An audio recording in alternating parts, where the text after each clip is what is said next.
Alright, so hey guys, welcome to another Warframe video, and update 25, the Jovian Concord, is finally here and it brought an awful lot of stuff, so let's check it out. Now, since I am supposed to disclose that I am getting stuff for free through the day one access, since I am a Warframe partner and I keep forgetting, I thought I would do it right away so I don't forget about it yet again. But I also want to mention that there is something you yourself can get for free, which is the Fate Path Ephemera, which you get for free if you enable the two-step authentication. Now, as I mentioned already, the Jovian Concord update brought an awful lot of stuff, and it's sort of all interconnected, or at least the big things are interconnected. So the first thing is obviously the Jupiter remaster. This introduces a brand new amalgam enemy type, which is sort of a combination between the Corpus Tech, and the Sentients, and there is a lot of these enemies, and if I were to go through all of them, it would basically be a video on its own. There are different types of MOAs, some floating enemies, and even just Corpus troops with weird helmets. And then, of course, the entire tileset has been remastered, so it's pretty different. It's not entirely different, because while there are some new rooms that have traps, and some rooms that really emphasize parkouring around, some of the rooms are just reimagined versions of the ones that we had before. Then, also taking place on Jupiter, is the operation called Hostile Mergers, which introduces a brand new game mode called Disruption. Now, this to me at first sounded just like mobile defense with extra steps, but the more I saw of it on DevStream and the more I'd read about it in the different forum posts, the more excited I was. And after playing it for a little bit, at least as much as I needed to for the first stage of the operation so far, my first impressions of this game mode are extremely good. This is a fantastic game mode. The way it works is that there are 4 color-coded points scattered randomly throughout the map, and as you're killing enemies, they might drop a color-coded key which, if brought to the right terminal, can be slotted in and start a short defense. Sounds simple enough, right? Well, it's not, because every time you activate one of these terminals, they can either give you a buff, so you have life leech on your guns, on your moving faster, or they can give you a debuff, like energy shield drain, or health drain, or they give the enemies heat procs. Or, and this is probably my favorite one, it can cause an environmental hazard to appear, like radiation clouds, or in the example you're watching, a nullifier bubble right on top of the terminal. You can even make more Eximus enemies spawn. But wait, there is more, because as you're doing the defense, a stronger enemy that's marked with the red icon will spawn and bomb rush the terminal. Once it makes its way to the terminal, it starts doing a, for the lack of a better word, thing, and if you let it do the thing, it will one-shot the terminal. But if you kill it, it will instantly complete that terminal. And the crazy thing about this is that you don't have to do one terminal at a time. If you have all 4 of the keys, you can activate all 4 of them at the same time. And the most amazing thing about this is that it's all up to you. Are you willing to risk it? Are you willing to maybe get 4 negative effects at the same time? So you have nullifier bubbles on the terminals while there are radiation clouds floating around and the enemies are all Eximus and they have heat procs while you have to defend these 4 points, and if any of the big dudes get to them and they do their thing, they destroy them. Are you willing to risk it? To do the mission really fast?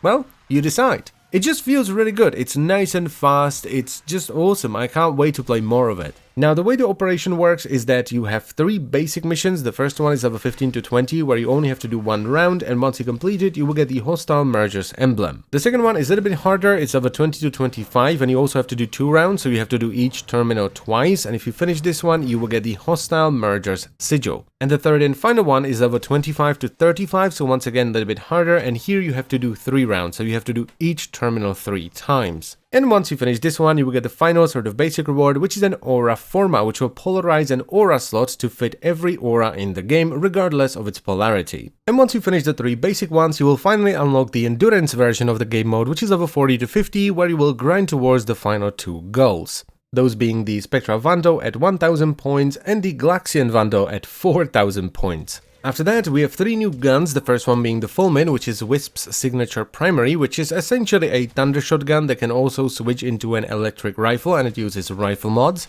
And this, by the way, is not finished. I don't have a full build, I don't have it maxed out, I just threw on some mods to show you how it works. Then we have a pretty interesting sentient-ish sniper rifle that, just like any other sniper rifle, is horrendously inaccurate when you're not zoomed in, but once you zoom in and you go into a 2-time zoom, it becomes much more accurate and it gains some punch through, as well as minus recoil, and once you zoom in all the way to 3.5 times, it gains 100% extra damage, it gains +3 explosion radius and -75 fire rate, and it becomes an absolute monster even with just basic mods. And the final weapon on the menu is the CNX, which is a sort of spray and pray status-based secondary that just fires all over the place, and it also has a secondary fire that sort of narrows the cone in which you fire, and it fires the magazine much faster. And then of course there is Wisp herself, and I can't say much about her at the moment because I've only played her in the Disruption game mode, but my first impressions are pretty good. Now this is of course just sort of a basic overview of what's been added, and I will make a separate video for each one of the new items.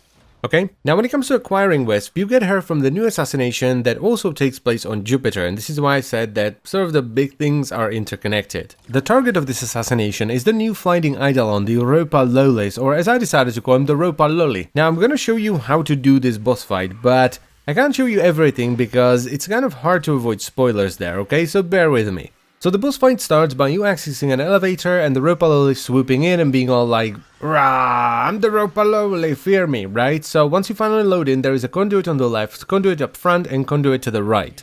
And the best way to do this, in my opinion, is to immediately pop into your operator mode and strip the shields off of the Ropalolyst. After which you immediately want to head for one of the conduits, it doesn't matter which one. Now the only way to get to this conduit is to run up these zip lines while avoiding the lightning the Ropalolyst will be sending down, so you simply jump and then you grab onto it again. Then you want to run behind the conduit and let the Ropalolyst hit it with its charge attack. Once the Ropalolyst charges the conduit, you can run up to it, and assuming you already strip away its shields, you will get a prompt that will let you grab onto the Ropalolyst and simply ram it into the conduit face first.